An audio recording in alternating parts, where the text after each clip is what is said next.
السلام علیکم، welcome to the history box.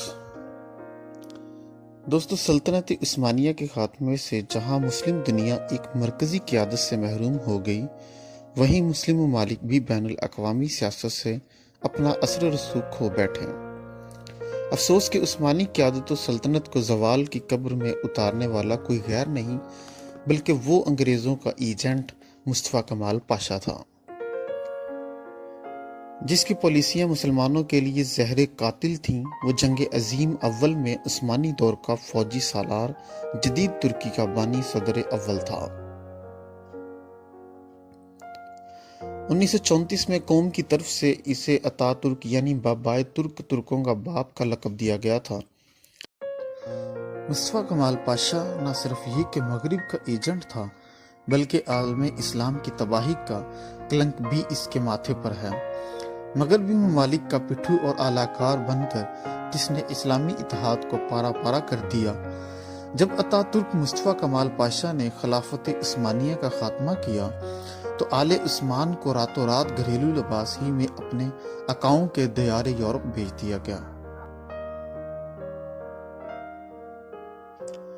شاہی خان وادے نے بہت التجا کی کہ آخر یورپ ہی کیوں، ہمیں اردن، مصر یا شام کے کسی عرب علاقے میں بھیج دیا جائے، لیکن صہیونی آقاؤں کے احکامات بالکل واضح تھے۔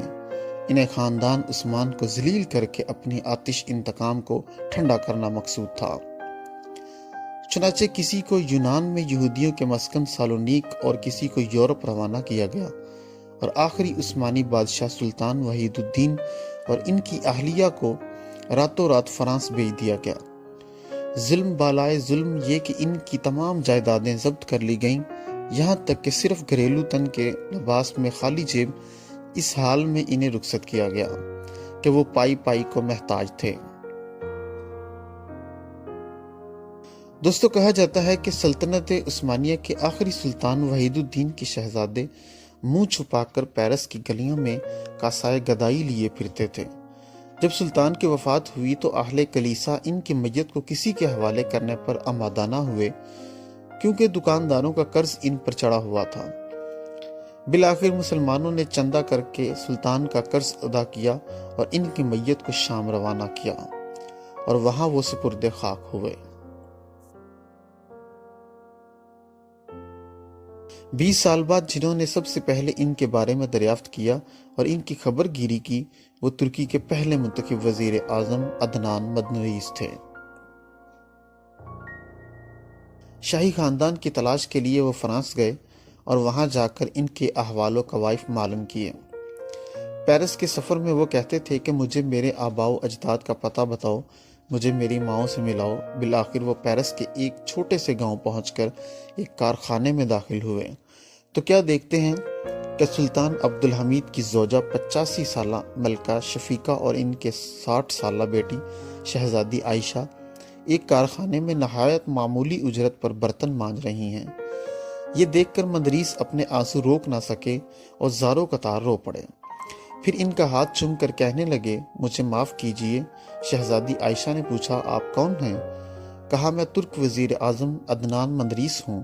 اتنا سننا تھا کہ وہ خوشی کے مارے بے ہوش ہو کر زمین پر گر پڑیں۔ عدنان مدریس جب انقرہ واپس گئے تو انہوں نے کمال اتا ترک کے دوست اور اس وقت کے ترکی کے صدر جلال بیار سے کہا کہ میں آل عثمان کے لیے معافی نامہ جاری کرنا چاہتا ہوں اور اپنی ماؤں کو واپس لانا چاہتا ہوں۔ بیار نے شروع میں تو اعتراض کیا، مگر مدریس کے مسلسل اصرار پر صرف عورتوں کو واپس لانے کی اجازت دی۔ پھر عدنان مدریس خود فرانس گئے اور ملکہ شفیقہ اور شہزادی عائشہ دونوں کو فرانس سے ترکی لے گئے، مگر شہزادوں کے لیے معافی نامہ جاری کر کے ان کو اپنے وطن عزیز ترکی لانے کا سہرا مرحوم اربکان کے سر جاتا ہے جب وہ وزیر اعظم کے منصب پر فائز تھے۔ پھر جب مدریس پر جھوٹا مقدمہ چلا کر ان کو تختہ دار پر لٹکایا گیا تو جملہ الزامات کے ساتھ 2 الزام یہ بھی تھے کہ انہوں نے 30 سال بعد ترکی میں عربی زبان میں اذان دینے کی اجازت دی، جسے کمال اتا ترک اور اس کے ساتھیوں نے ترکی میں بند کر دیا تھا۔ انہوں نے حکومت کے خزانے سے چوری کر کے سلطان کی اہلیہ اور بیٹی پر خرچ کیا ہے، اس لیے کہ وہ ہر عید کے موقع پر ملکہ اور شہزادی سے ملاقات کے لیے جاتے، ان کے ہاتھ چومتے اور اپنی جیب خاص اور اپنے ذاتی صرفے سے 10,000 لیرہ سالانہ شہزادی عائشہ اور ملکہ شفیقہ کی خدمت میں پیش کرتے تھے۔